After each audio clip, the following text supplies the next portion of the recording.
Back to our series on understanding Zechariah, the book of Zechariah. This is actually the last installment of our commentary on the book of Zechariah. I'm quite God leaves me in awe every time. You know, a few weeks ago when he told me he wanted me to start doing daily teachings online, and okay, I'm gonna have to make time for this, and I did. But I asked him, "What book do you want me to do?" And of course, he said, Zechariah, one of the hardest books, if not the hardest book in the Bible to interpret. So I have studied Zechariah many times over the years, many times. I've read it many times, but never have I understood it as well and as thoroughly as I do now, that I've had to go and prepare so in depth for each one of these lessons we're doing. So I'm actually thinking I might turn this into a published commentary, where I turn this into a book format and publish it online. I've learned so much. As much as you've learned, I think I've learned as well. It's a really neat book. Zechariah was a blessed man of God who God entrusted him with some very important words for us to read today, 2,500 years later. He gave him words that apply to our generation today that weren't for any other generation, honestly. And that's quite the honor for him, and humbling for us, and also quite the warning for us. Now, let's go ahead and jump in verse 12. Now, this last part of Zechariah is definitely about, it's about two parts. It's about, once more, it's going to flash back a little bit to the Battle of Armageddon. And then we're going to talk about a little bit about life in the millennial kingdom. And I was just thinking, that's why I was laughing. I was just thinking before we started that maybe we should rename it the Gen Z kingdom or the Gen Alpha kingdom, because I don't know, the term of the generation, the millennial generation, people often criticize. That's just, sorry, bad joke. We call it the millennial kingdom because it's 1,000 years long, right? And we call the millennial generation because they were born around the turn of the millennial, year 2000. All right, let's jump into verse 12. We've already learned quite a bit about life in the millennial kingdom and how it's going to be. But verse 12, we're going back to talk about the Battle of Armageddon briefly. It says, "And this shall be the plague with which the Lord will strike all the people who fought against Jerusalem. This is another sign that these events have not happened yet, because there has never been a plague. There was no plague that impacted the Roman army that came against Jerusalem." And this is what it says the plague is like. It says, "Their flesh shall dissolve while they stand on their feet. Their eyes shall dissolve in their sockets, and their tongues shall dissolve in their mouths." Now, some of you may say, well, there was a plague that hit the Assyrian Empire when they came against Jerusalem. Yes, but that was before Zechariah. That was 300 years before Zechariah. So this is future tense, will strike. So this has not happened yet. So this is definitely referring to the Battle of Armageddon, because we understand from the entirety of God's word that the next time the nations of the world come against Jerusalem, it will be these end time battles. But notice it says, "This shall be the plague with which the Lord will strike all the people who fought against Jerusalem." So past tense, fought. And this matches what we hypothesized or understood from the previous passages, that the Antichrist will fight against Jerusalem and win and take over. And that's how he kills the two witnesses. That's how he sets up his throne in Jerusalem. That's how he sets up the abomination of desolation. And that's why Israel, God's people, flee for 3.5 years in Revelation 12. So he fights against Jerusalem. The nations fight against Jerusalem and win. And then Jesus returns to Jerusalem and goes to meet the Antichrist and his armies in the Valley of Armageddon. And that is where he destroys them. He does not destroy them around Jerusalem. But this disease, this plague, it says, the flesh shall dissolve. This reminds me of that scene at the end of Indiana Jones and the Raiders of the Lost Ark. Where the Nazis open the Ark of the Covenant and God's Spirit, His power comes out and everybody dissolves. That's pretty much what happens to them. But what would this be in real life? Well, their flesh shall dissolve while they stand on their feet. I know this is not appealing to think about, but we can use logic and inference to understand a few things. If their flesh is dissolving while they stand on their feet, that means that it happens fast. Okay, it's not a slow disease, because if you had leprosy or even radiation poisoning or Ebola or some other plague, you have time to go sit down or lay down, and sick people usually do that. A sick person who's feeling not good doesn't stay standing long. The first thing they want to do is go lay down. So if their flesh shall dissolve while they're standing on their feet, then it's going to be fast. And really, the most likely scenario for this is some kind of nuclear thing. Now, it could just be supernatural. It could just be the power of the Word of God does this to them. It just dissolves them, evaporates them. Of course, He can do that. But I've also thought, there's a lot of, one of the newer developments, tech developments that the armies of the world are working on are mobile mini nuclear reactors, where, to power even tanks and artillery units and things like this. So they don't have to have gasoline. So they don't have to be powered by gas. So the way I see God often working is He uses people's weapons against them. And so He can simply cause their own reactors to melt down in their midst. That's possible. I don't know. That's speculation. What we do know for sure is they're just gonna, the people are just gonna dissolve.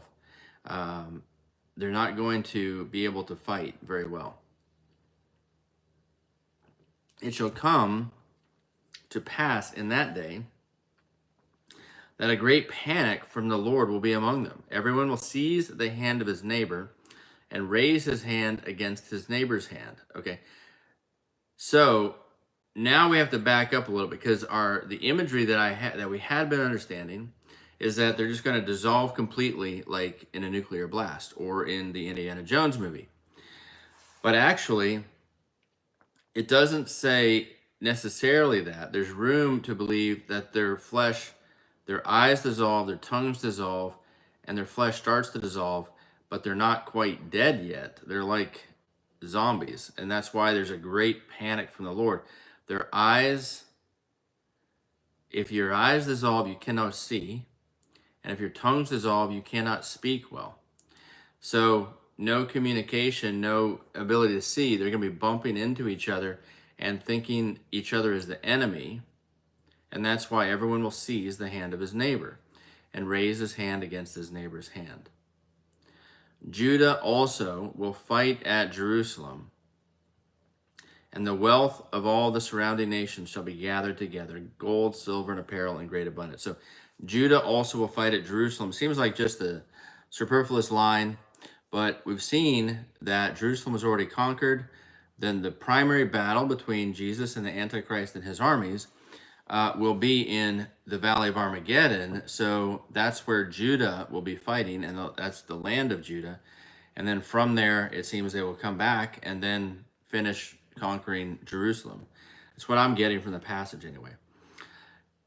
And the wealth of all the surrounding nations shall be gathered together. So there's going to be great looting of wealth.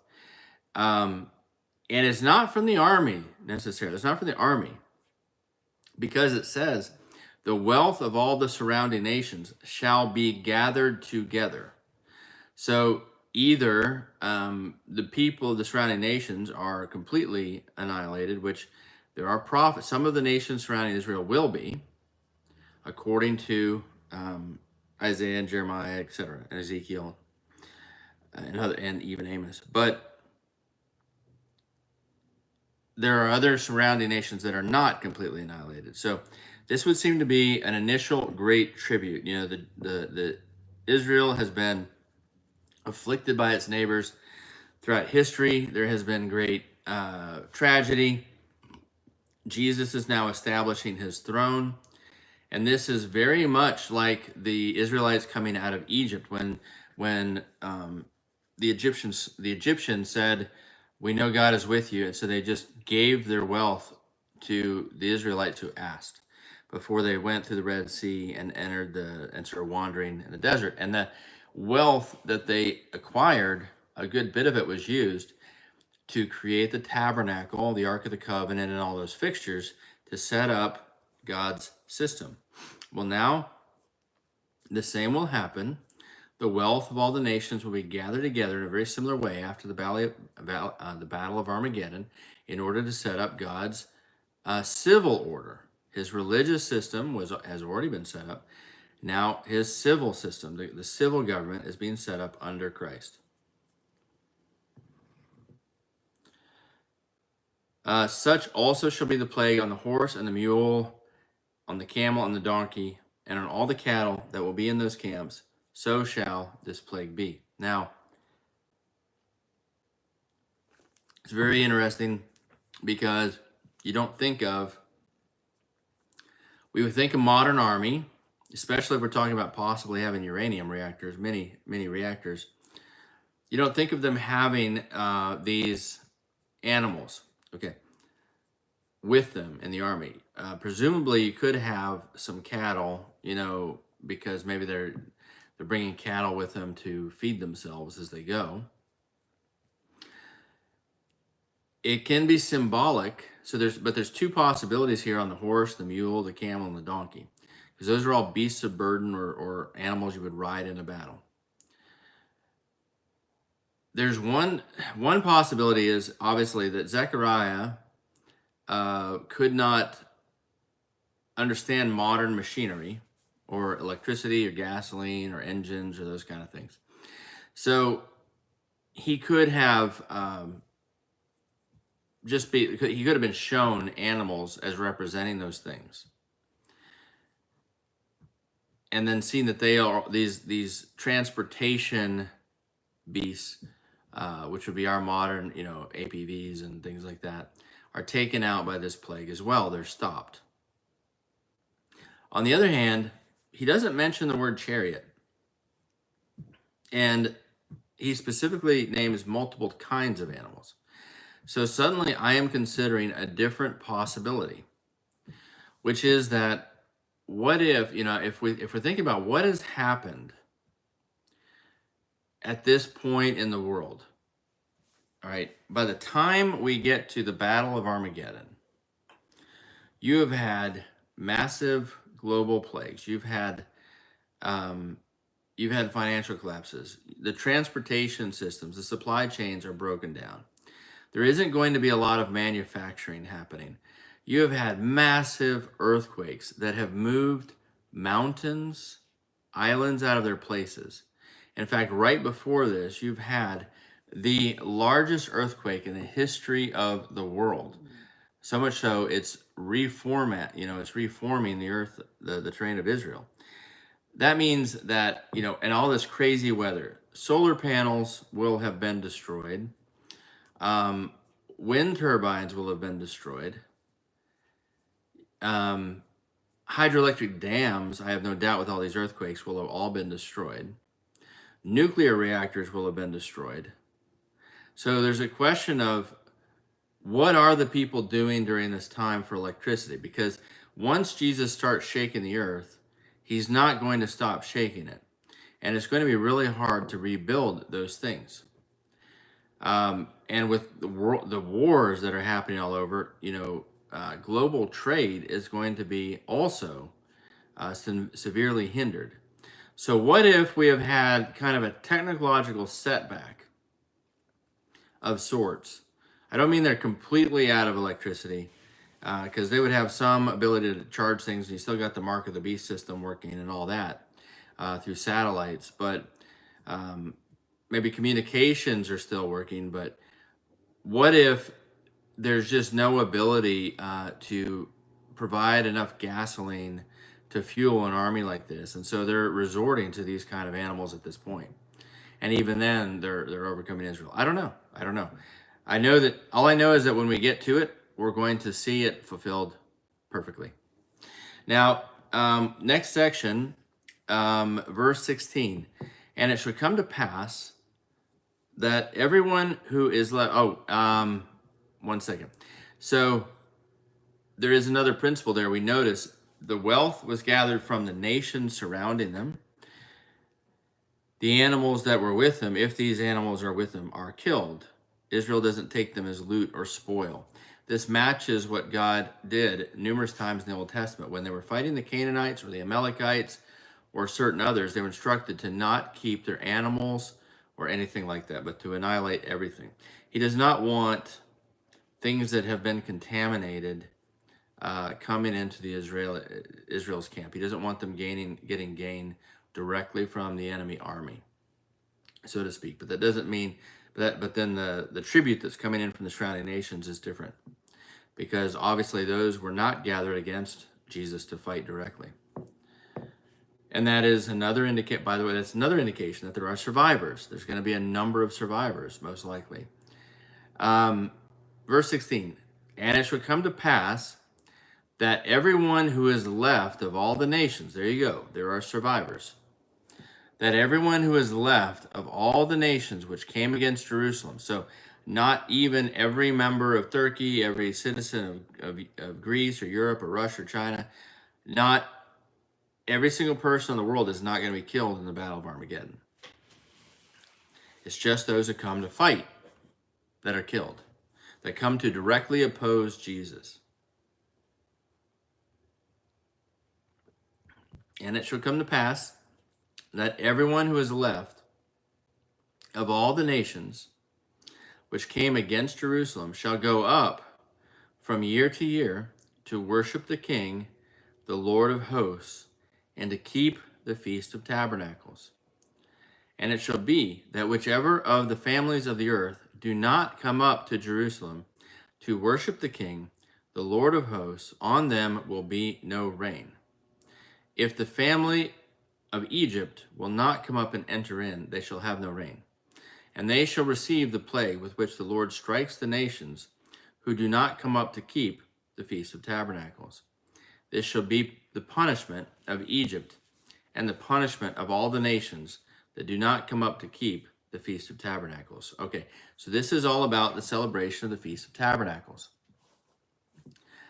Why the Feast of Tabernacles? Well, every Jewish holiday, there's three main, you've got Passover, Pentecost, and the Feast of Tabernacles. And they're all connected to very important events in Jesus' life, the work that God is doing. We know Passover is connected to the crucifixion and resurrection, and Pentecost was connected to the giving of the Holy Spirit.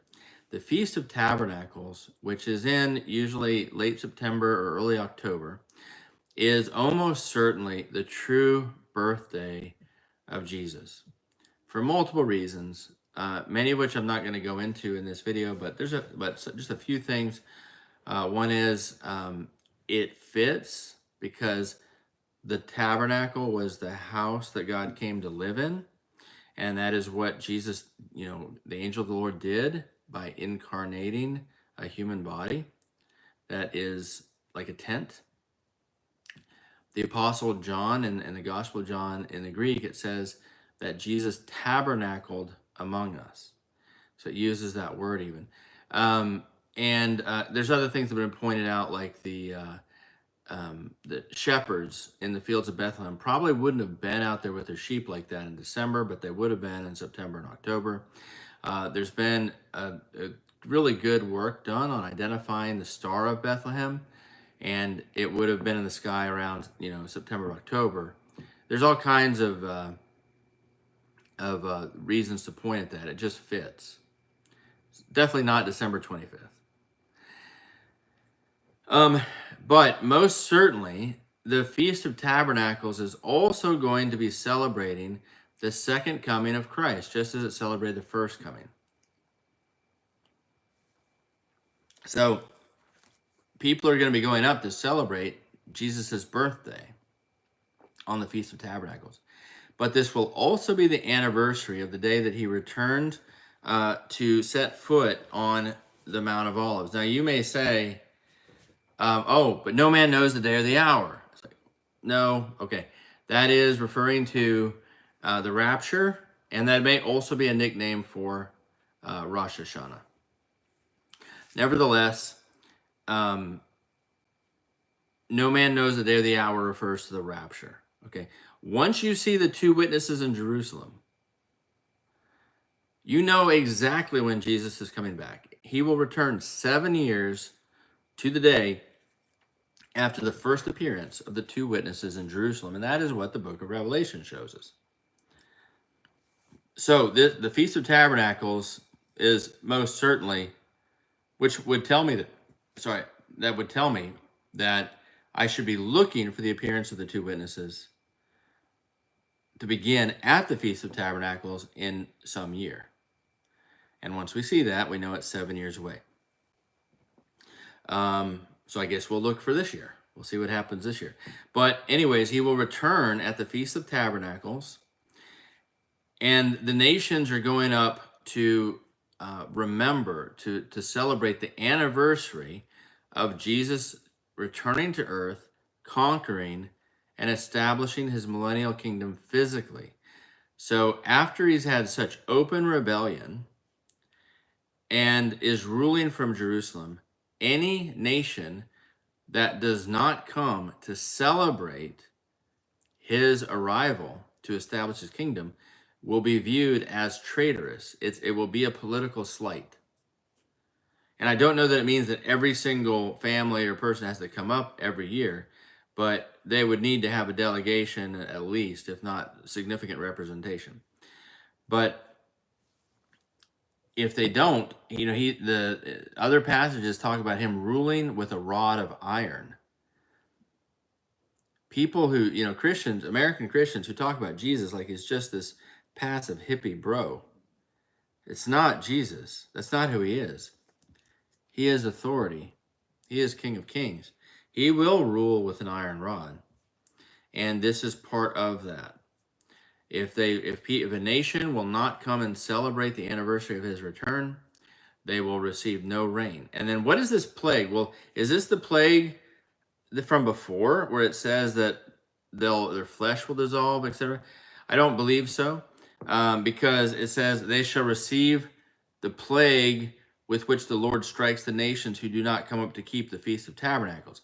So the descriptor of this plague is, it's the plague the Lord gives those who don't come up to keep the Feast of Tabernacles. So that's the name of it. The other one was, this shall be the plague which the Lord will strike all the people who fought against Jerusalem.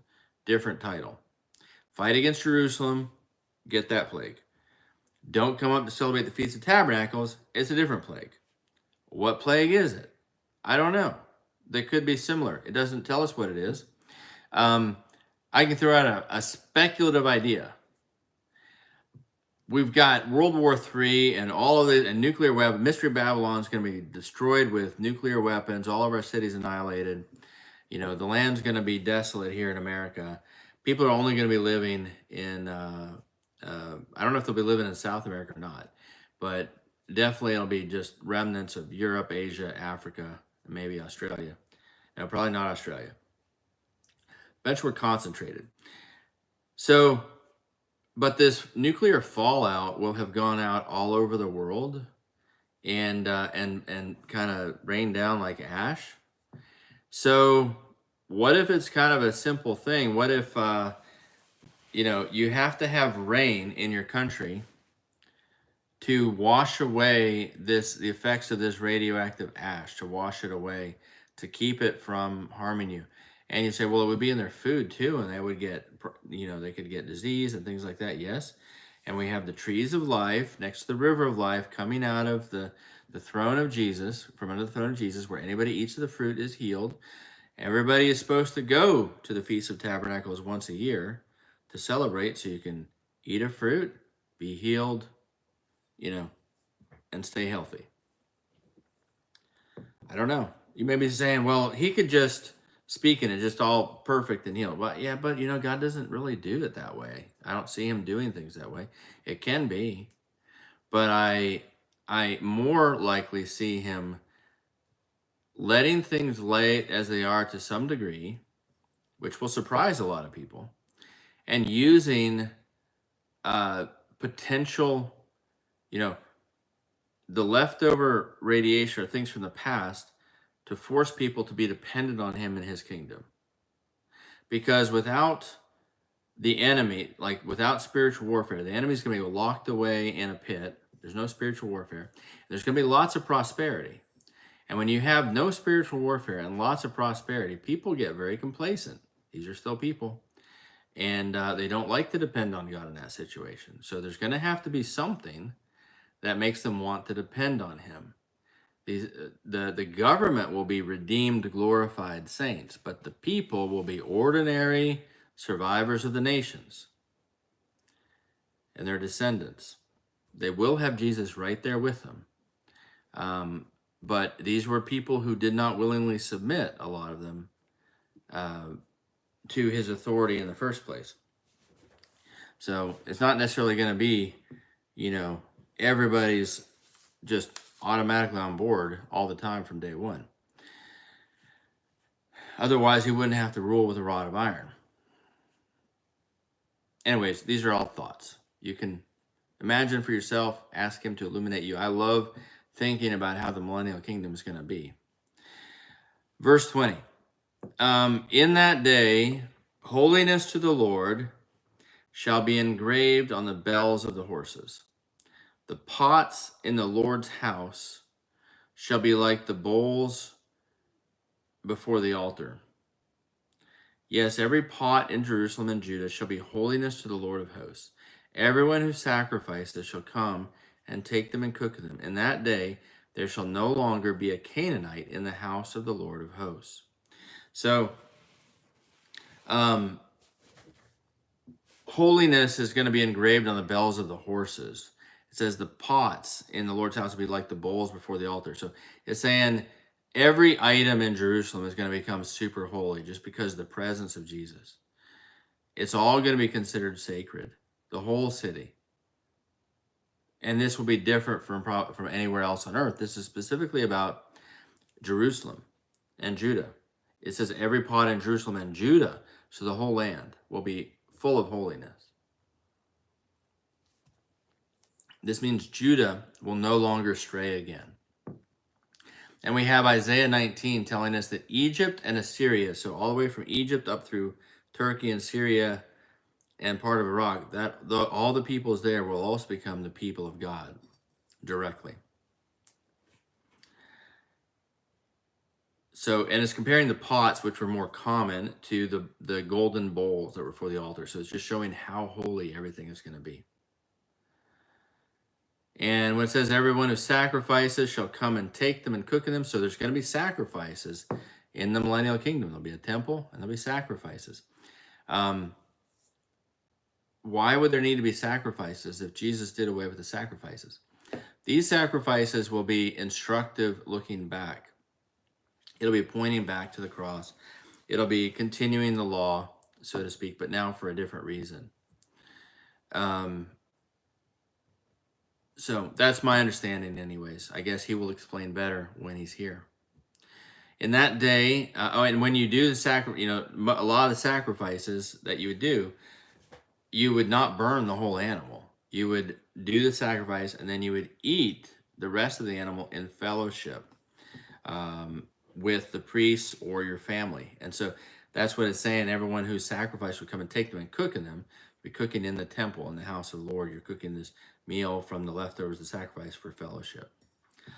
In that day, there shall no longer be a Canaanite in the house of the Lord of hosts. So this is referring specifically to Canaanites. And this is specifically referring to, it's also generally applying to the Philistines and the Edomites, those of Ammon, those of Moab, all of the non-Israelite peoples that have been living in the land promised to Abraham will finally be gone. There will be none of them left. And um, in a sense, if you really think so, the Gaza, the ones in the Gaza Strip, they're not going to be there anymore. Neither will the West Bank Palestinians. But I think there's another sense too, because if you look back all the way back to Joshua and Israel, leading Israel into the Promised Land and beginning the conquest, they did obey God and annihilated many of the Canaanites who were involved in very wicked practices. And the people of Canaan were under a curse from the time of Noah because of what Ham did. But Joshua and the Israelites, and I wouldn't blame Joshua for this, some of the tribes did not fully complete the task of annihilating the Canaanite peoples that were there before them as God had instructed. And so what happened to those the Canaanite peoples? Well, they intermarried with the Israelites. And then you had Philistines over the years who've intermarried with the Israelites. After Assyria exiled the northern kingdom, and they brought new people in and mixed with the remnant that was left from the northern kingdom, and those became the Samaritans. So that was a mixed people. And then you have Edom. Well, Edom moved into southern Israel after during the Babylonian exile. And when Judah came back, they kind of became a thorn in Judah's side until in the time of the Maccabees, they basically forced the Edomites to become Jewish. And from that point forward, the Edomites, who were descendants of Jacob's brother Esau, became fully they adopted the Jewish faith completely and became indistinguishable from the Jews. And that happened hundreds of years before Jesus came the first time.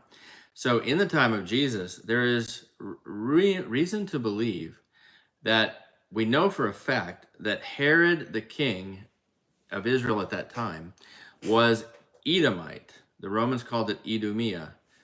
He was not Jewish. He was Edomite, but he was, quote unquote, of the Jewish faith, so kind of lumped in by the Romans. But we know, but we suspect that a lot of the leadership, maybe even among the Pharisees, etc., may have actually been Edomite, half Edomite. We're not sure. All of that to say, there's been a contamination of the blood of Israel with the blood of the Canaanites. And this, in many ways, could explain some of the severe splits where you seem to have some Jewish people and even those descended from the lost tribes of Israel, who are very passionately following Yahweh and love Him, and then you have others who are very liberal and promote abortion and things like that. And I'm not making an authoritative claim about who's who or anything like that. I'm just saying that I think there's a purging of the blood happening because that God Himself is orchestrating. We have no idea what He's doing, how He's doing it. We should not even try to participate in something like that. We wouldn't even want to. That's all Him. He knows what He's doing. But Abraham, wanted Isaac to have a wife from his family, not from among the Canaanites. And the same happened with Jacob. He took wives from Abraham's family back in the Caucasus Mountains, not from the Canaanites. And Esau and Ishmael were looked down upon because they had taken Canaanite wives. So, anyways, that said, in this day, in the millennial kingdom, the Israelites, the Judites that are living here in the land will be purely descended from Israel and of pure faith, where everything says holiness to the Lord. So that's it. That's the book of Zechariah. We don't have any more to study from Zechariah. I hope this was helpful. I hope you got a lot out of it. I know I did. It's stirred up so much thinking in me. but research the millennial kingdom. A lot of times we study prophecy and we focus on the Antichrist and all of these terrible, tragic parts. But the millennial kingdom is the joy. That's the baby that's being born. Jesus is going to set it up for a reason. He's excited about it. We should be excited about it. There's a lot to be excited about. And so do a search. Start searching for verses on the millennial kingdom and read some of the passages that talk about it. It's not just in the book of Revelation. And we've definitely got something to look forward to as kind of a preliminary kingdom before Jesus sets up the new heaven and new earth. So anyways, that is Zechariah 14, completed the whole book. I hope you enjoyed it. I hope you stay blessed and in his favor, and that you seek the Lord with all your heart, mind, soul, and strength, and that on you and me would be engraved holiness to the Lord. See you soon.